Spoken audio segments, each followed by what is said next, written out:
കോൺഗ്രസ് സർക്കാരിൽ വീണ്ടും ബന്ധു നിയമന നീക്കം. കൃഷിമന്ത്രി ടി സിദ്ദിഖിന്റെ ഭാര്യയുടെ ബിസിനസ് പങ്കാളിയെ സ്റ്റാഫിൽ ഉൾപ്പെടുത്താനാണ് മന്ത്രിയുടെ ശുപാർശ. പ്രണബ് ഹരിയെ അഡീഷണൽ പ്രൈവറ്റ് സെക്രട്ടറി ആക്കണമെന്നാണ് ആവശ്യം. വയനാട്ടിലെ കോൺഗ്രസിൽ നിന്ന് ശക്തമായ എതിർപ്പാണ് ഇതിനെതിരെ ഉയരുന്നത്. നിരവധി പരാതികൾ ലഭിച്ചതോടെ മന്ത്രിയുടെ ശുപാർശയിൽ മുഖ്യമന്ത്രി തീരുമാനം വൈകിപ്പിക്കുകയാണ്. മന്ത്രി സണ്ണി ജോസഫിന്റെ അളിയനെ സ്റ്റാഫിൽ ഉൾപ്പെടുത്തിയ തീരുമാനം വിവാദമായതോടെ പിൻവലിച്ചിരുന്നു. News 18 exclusive. കോൺഗ്രസിൽ പേഴ്സണൽ സ്റ്റാഫ് നിയമന വിവാദങ്ങൾ അവസാനിക്കുന്നില്ല. ഇത്തവണ കുരുക്കിലാകുന്നത് കൃഷിമന്ത്രി ടി സിദ്ദിഖാണ്. സിദ്ദിഖിന്റെ അഡീഷണൽ പ്രൈവറ്റ് സെക്രട്ടറിയായി നിയമിക്കാൻ അദ്ദേഹം ശുപാർശ ചെയ്ത പേരാണ് ഇപ്പോൾ വിവാദങ്ങൾക്ക് കാരണമാകുന്നത്. പ്രണബ് ഹരി എന്ന ആളെയാണ് സിദ്ദിഖ് തന്റെ അഡീഷണൽ പ്രൈവറ്റ് സെക്രട്ടറി ആക്കണമെന്ന് ആവശ്യപ്പെട്ടുകൊണ്ട് മുഖ്യമന്ത്രിയുടെ ഓഫീസിന് കത്ത് നൽകിയത്. പ്രണബ് ഹരി കൃത്യമായ കോൺഗ്രസ് പശ്ചാത്തലമുള്ള ആളല്ല, പക്ഷേ അദ്ദേഹം ടി സിദ്ദിഖിന്റെ ഭാര്യയുടെ ബിസിനസ് പങ്കാളിയാണ്. അതാണ് ഇപ്പോൾ വിവാദങ്ങൾ കാരണം. ഭാര്യയുടെ ബിസിനസ് പങ്കാളിയെ എങ്ങനെ പേഴ്സണൽ സ്റ്റാഫിൽ കൊണ്ടുവരുന്ന ചോദ്യമാണ് കോൺഗ്രസിനുള്ളിൽ നിന്ന് ഉയരുന്നത്.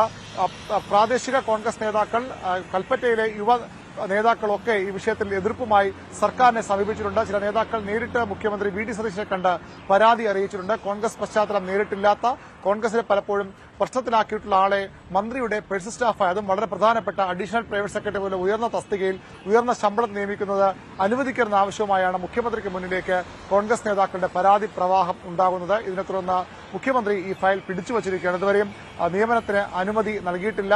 മന്ത്രിയുടെ ഭാര്യയുടെ ബിസിനസ് പങ്കാളി എന്നത് മാത്രമാണ് ഇയാൾക്ക് കോൺഗ്രസുമായുള്ള ബന്ധമെന്ന ആരോപണവും പാർട്ടിയിൽ ഉയരുന്നുണ്ട്. നേരത്തെ KPCCയുടെ അധ്യക്ഷൻ കൂടിയായ വൈദ്യുതി മന്ത്രി സണ്ണി ജോസഫ് അളിയനെ പേഴ്സണൽ സ്റ്റാഫിൽ അഡീഷണൽ പ്രൈവറ്റ് സെക്രട്ടറി നിയമിച്ച് വിവാദമായിരുന്നു. തുടർന്ന് വിവാദം ശക്തമായതിനെ തുടർന്ന് മുഖ്യമന്ത്രിയുടെ നിർദ്ദേശപ്രകാരം അദ്ദേഹത്തിന് രാജിവെച്ച് ഈ പേഴ്സണൽ സ്റ്റാഫ് അംഗമായ മന്ത്രി ബന്ധുവിനെ രാജിവെച്ച് ഒഴിയേണ്ടി വന്നു. ഇതുവരെയും പല മന്ത്രിമാർക്കും പ്രൈവറ്റ് സെക്രട്ടറിമാരടക്കമായിട്ടില്ല. പേഴ്സണൽ സ്റ്റാഫ് നിയമനം കോൺഗ്രസിനെ വലിയ രീതിയിൽ ബുദ്ധിമുട്ടിക്കുന്നുണ്ട്. പല ഓഫീസുകളുടെയും പ്രവർത്തനം നേരാവണ്ണം നടക്കാൻ കഴിയാത്തതും പേഴ്സണൽ സ്റ്റാഫുമായി ബന്ധപ്പെട്ട വിവാദങ്ങളെ തുടർന്നാണ്. കഴിഞ്ഞ ദിവസം കെ മുരളീധരൻ 2 പേഴ്സണൽ സ്റ്റാഫ് അംഗങ്ങൾ, ഒരു അഡീഷണൽ പ്രൈവറ്റ് സെക്രട്ടറിയും ഒരു അസിസ്റ്റന്റ് പ്രൈവറ്റ് സെക്രട്ടറിയും രാജിവെച്ചു. അതും ഓഫീസിലെ തർക്കങ്ങളുടെ ഭാഗമാണ്. അങ്ങനെ പേഴ്സണൽ സ്റ്റാഫ് നിയമനം കോൺഗ്രസിനെ വലിയ രീതിയിൽ പ്രശ്നത്തിലാക്കുന്നു. അതിനൊടുവിലാണ് ഇപ്പോൾ ടി സിദ്ദിഖ് തന്റെ ഭാര്യയുടെ ബിസിനസ് പങ്കാളിയെ പേഴ്സണൽ സ്റ്റാഫിൽ ഉൾപ്പെടുത്താനുള്ള വഴിവിട്ട നീക്കം നടത്തുന്ന ആരോപണം കോൺഗ്രസിനുള്ളിൽ നിന്ന് തന്നെ ഉയർന്നു വരുന്നത്. അതേസമയം ബന്ധു നിയമന വിവാദത്തിൽ വിശദീകരണവുമായി മന്ത്രി ടി സിദ്ദിഖ് രംഗത്ത് വന്നു. പേഴ്സണൽ സ്റ്റാഫ് നിയമനവുമായി ബന്ധപ്പെട്ടുയർന്ന വിവാദം അനാവശ്യമെന്നാണ് മന്ത്രി പറയുന്നത്. പ്രണബ് കെ ഹരിയെക്കുറിച്ച് ഉയരുന്ന ആരോപണങ്ങൾ വസ്തുതാവിരുദ്ധമാണ്. MLA എന്ന നിലയിൽ താൻ നടപ്പാക്കുന്ന വിദ്യാഭ്യാസ പദ്ധതിയുടെ ടീം ഹെഡാണ് പ്രണവ്. അദ്ദേഹത്തെ ബിസിനസ്സുകാരനായി ചിത്രീകരിക്കുന്നത് ശരിയല്ല എന്നും ടി സിദ്ദിഖ് പറയും.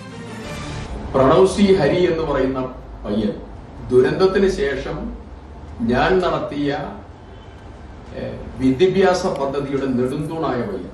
എന്റെ വിദ്യാഭ്യാസ പദ്ധതിയുടെ പ്രവർത്തനത്തിൽ എല്ലാ ഏകോപനത്തിനും നേതൃത്വം കൊടുക്കുന്ന ടീം ഹെഡായി പ്രവർത്തിക്കുന്ന ആളാണ് അഡ്വക്കേറ്റ് പ്രണവ് സി ഹരി. അദ്ദേഹത്തെ ഒരു ബിസിനസ്സുകാരനായിട്ടാണ് വാർത്തയിൽ ചിത്രീകരിച്ചത്. വാർത്തയിൽ പറഞ്ഞത് ഞാൻ മുഖ്യമന്ത്രിയോട് ശുപാർശ ചെയ്തു എന്നുള്ളതാണ്. അത് മുഖ്യമന്ത്രിയാണ് മറുപടി പറയേണ്ടത്. ഞാൻ അങ്ങനെ ശുപാർശ ചെയ്തിട്ടില്ല. ഇപ്പൊ ശുപാർശ ചെയ്തു എന്ന് പറഞ്ഞിട്ടുള്ള വാർത്ത തീർത്തും തെറ്റാണ്.